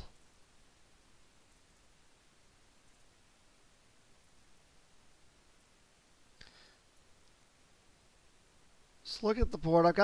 I dominate the Middle East, dominate Europe, dominate Central. Africa's even.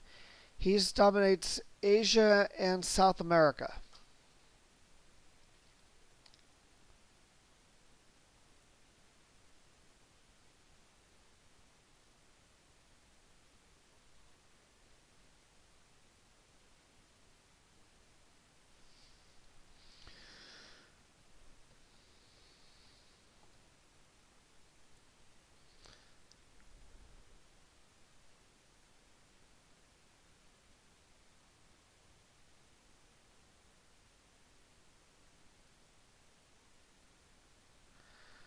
So he spaces Marine barracks bombing. So now I event terrorism. I pull Ortega, which I wasn't going to DEFCON him on that anyways. And Yuri and Samantha, which really was with the DEFCON of 2, that really wouldn't have done a lot for me. So I didn't pull great cards, but he's probably going to have to give up the China card at some point this turn.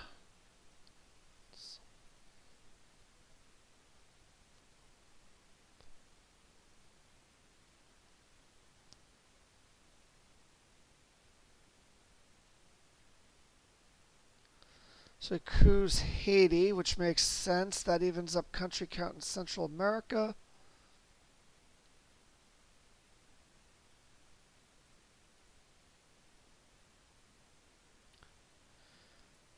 So I counter coup and roll a 1.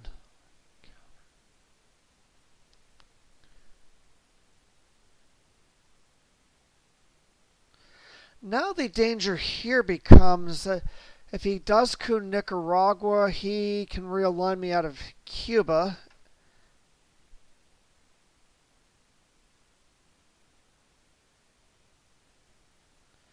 And he does roll a 4. So I know I've got to coup back now, or else risk being realigned out of Cuba. And he can safely take Cuba with the knowledge that Ortega's in the discard pile.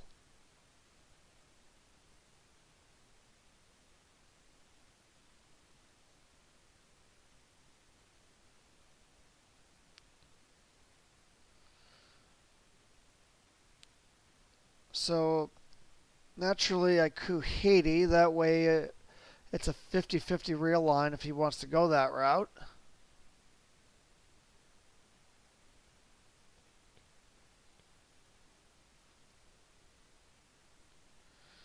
He spaces Pershing 2.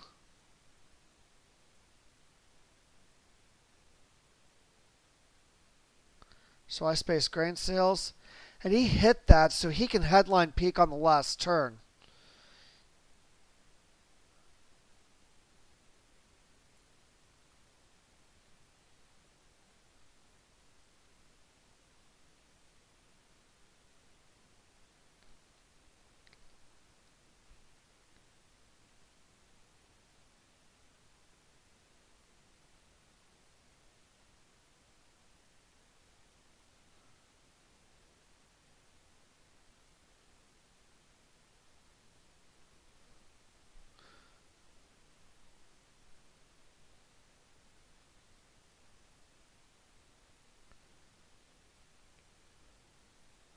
So the decision he's got to make is, does he try to coup Haiti again and try to outlast a coup battle, or does he go somewhere else? And I'm almost certainly going to play Iran-Contra scandal for ops on my last turn. It's just a matter of what I want to do with the ops. And again, I'm counting countries in Africa.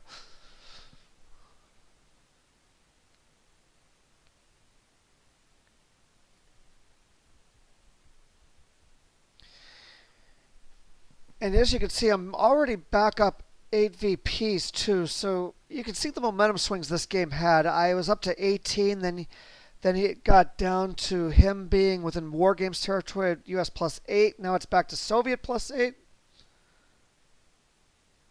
So Marshall plans to overprotects and break South Africa. So I'm going to just use Iran-Contra scandal to repair South Africa.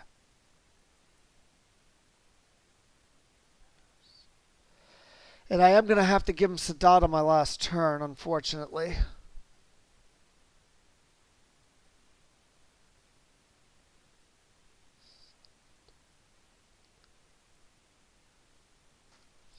I've been holding that card all game trying to figure out a way to get rid of it, and I just haven't been able to. And the problem that's going to cause is the Middle East is going to be even the mid-war. Okay, so he plays the China card, obviously, because he had no other cards left.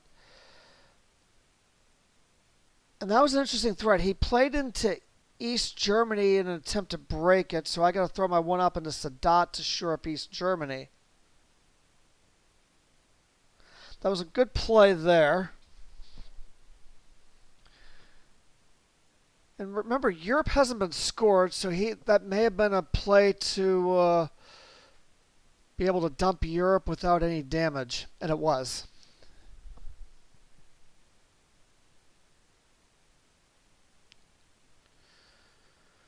Okay, so turn 10. And I draw an absolute monster turn 10 hand. Shea, ABM Treaty, Muslim Revolution, Glasnost, Aldrich Ames, Iron Lady Reformer. I don't have to event special at all. In East European unrest, I don't have to deal with. So Aldrich Ames is the obvious headline here.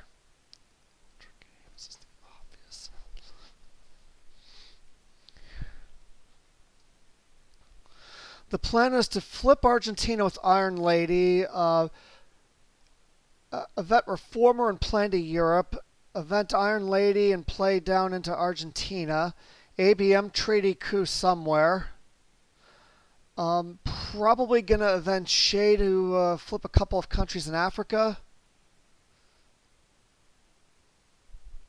I'm in a Muslim revolution in the middle to get those guys out of the Middle East.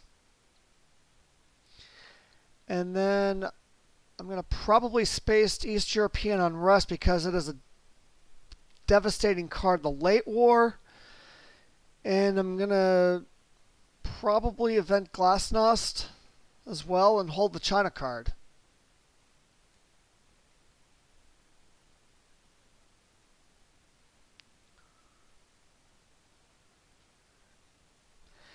And I may not even event and coup with ABM Treaty. I may just straight up coup with ABM Treaty so that he doesn't get a coup, too.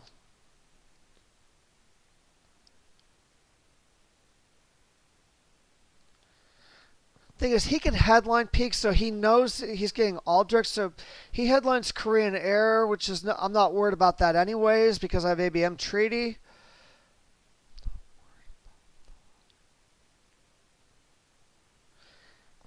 So, given this hand, AWACS is a minor nuisance because of the Middle East situation.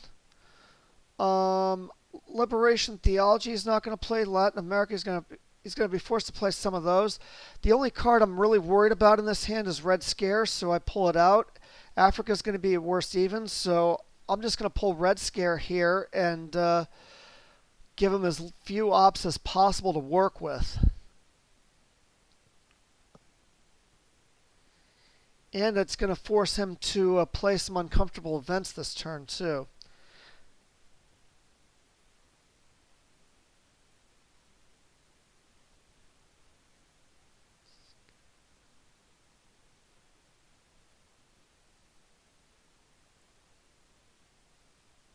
And I was debating Africa, but I knew Africa was never going to in danger eventually, so I do pull Red Scare.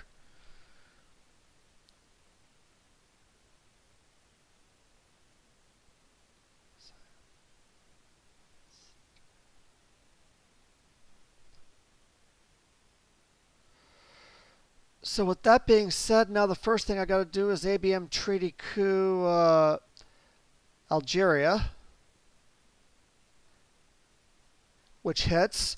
And even though I have all 5 battlegrounds in Africa, I do not have Africa control because he's still got country count on me in Africa. Or country counts even. I'm not counting here, but I do not have country count in Africa. That's why even though I have all 5 battlegrounds, I do not have Africa control. That being said, it's still 5 VPs because we both have presence and I have 5 battlegrounds. So now I event the Reformer to deal with my Europe problem.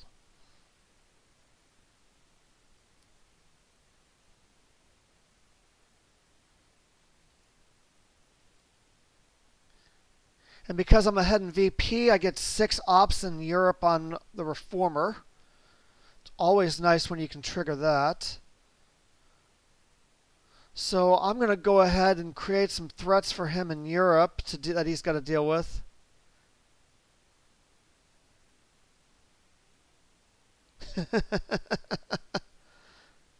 He says he would have traded a space race for all the pending cards, and he has no idea how powerful my hand is at this point either.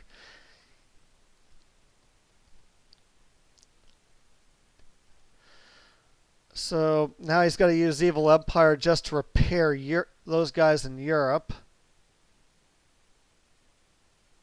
So now I event Iron Lady and flip Argentina. Thatcher the Betrayer comes through again for the communists.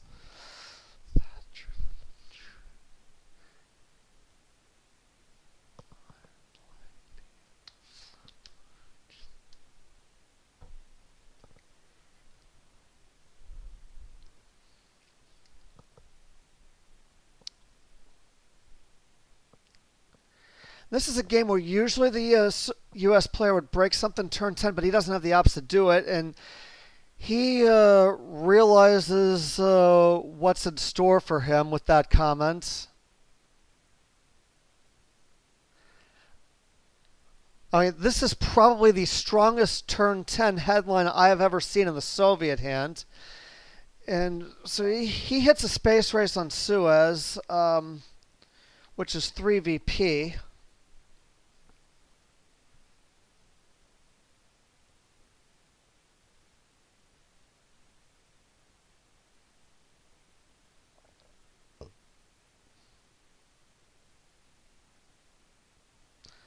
And now I event Shea to try to actually get the country count in Africa,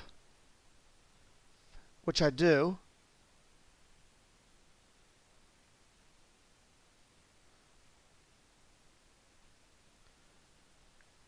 And then I go for central while I'm at it. So now I dominate 3 regions. I've evened up South America, and the only region he dominates is Asia.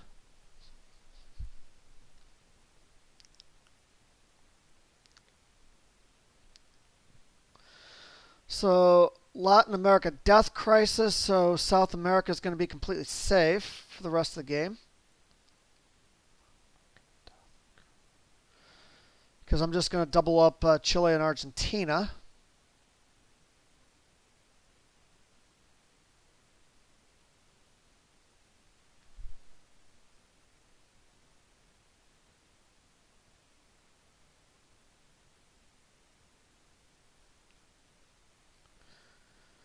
I probably evented Muslim a turn too early. I probably should have spaced EEU and then evented Muslim next turn.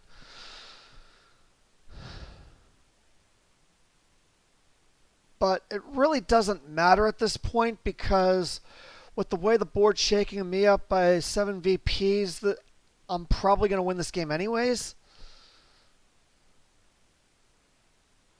So obviously one small step he can't play for the event because he's way ahead in the space race.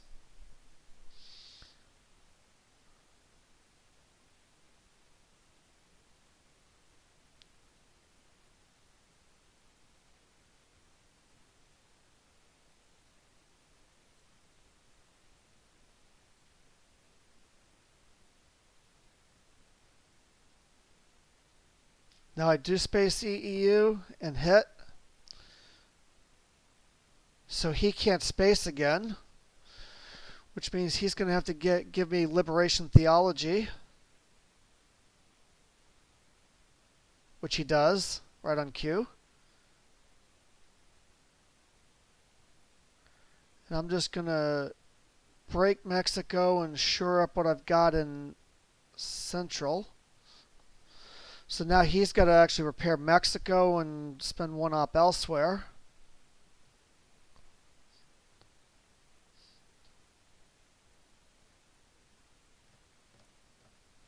So he would probably put one into West Germany and one into Mexico at this point.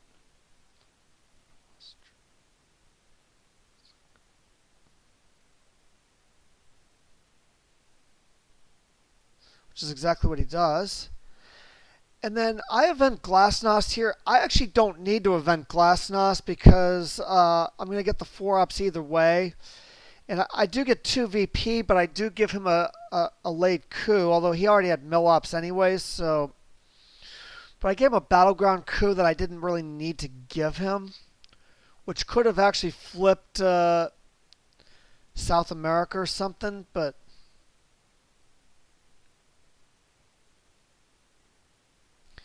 I actually take Africa control, so he's got to address that.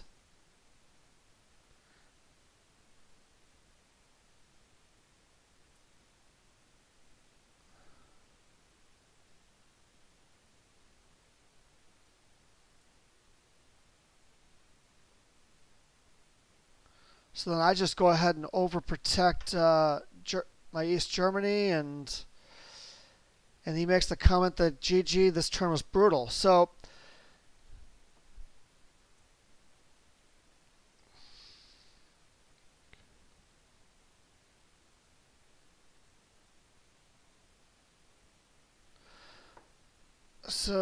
he'll get one final turn, then final scoring. If you enjoyed this video, please like, comment, and subscribe.